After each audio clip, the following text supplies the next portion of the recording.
On Tuesday, earth caved in at Wayanad's twin tunnel project site, killing at least 5 and leaving several trapped under the debris.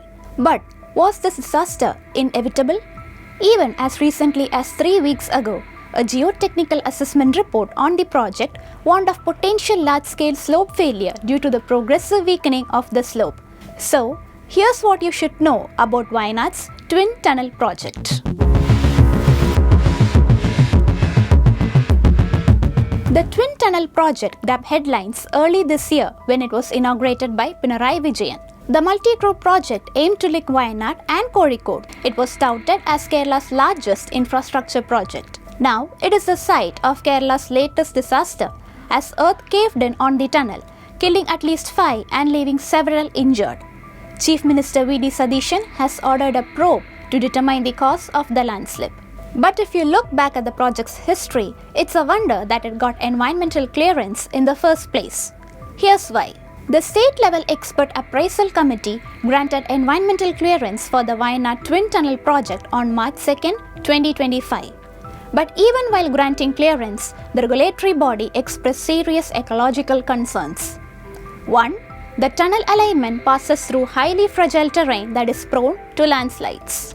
Deadly landslides occurred in the area in both 2019 and 2024. 2. Areas with rich biological diversity sit near the project site. Part of the Nilgiri biosphere falls within the 10-kilometer radius of the project.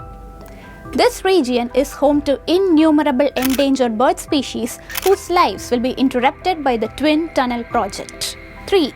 4 tribal colonies are located within a kilometer of the proposed tunnel. 27 families of the Aranamala Kattunaika tribal settlement have already been identified as project-affected families. They are entitled to fair compensation, rehabilitation and resettlement.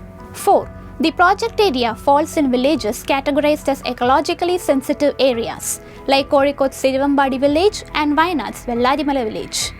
Nearly 80% of the under-construction tunnel passes through the forest and 17.263 hectares of forest land will be utilized for the project. So, how did this get environmental clearance in the first place? Well, the SCAC repeatedly asked the Public Works Department to rework its reports before granting clearance, because none of the reports included the extent of the hazards posed by the project. Even after the reports, the SEAC identified the presence of fracture zones in the project area, but they were not considered consequential. Funds set apart for environmental disaster mitigation was a meager 1.02 crore. At the SEAC's insistence, it was increased to 15 crore. The SEAC said that even this was inadequate as it included the rehabilitation cost of the tribal families and the restoration of an elephant corridor. Eventually, clearance was granted considering the environmental cost-benefit ratio of 23.7 shown in the Environment Impact Assessment. This means that for every 1 rupee spent, Kerala would gain rupees 23.7 in return. Even while granting clearance, the SCAC laid down 25 conditions to mitigate the adverse impacts of the project.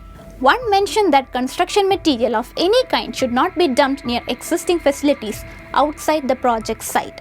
In the landslip that happened on Tuesday, it was alleged that improper disposal of excavated soil contributed to the disaster. The contractor, however, claims that excavated soil was stored according to safety guidelines. As Wayanad slowly recovers from yet another tragedy, construction at the tunnel site has been halted. A government probe is expected to reveal the lapses that led to the black mark on one of the state's most ambitious projects. Follow Onmanorama for more updates.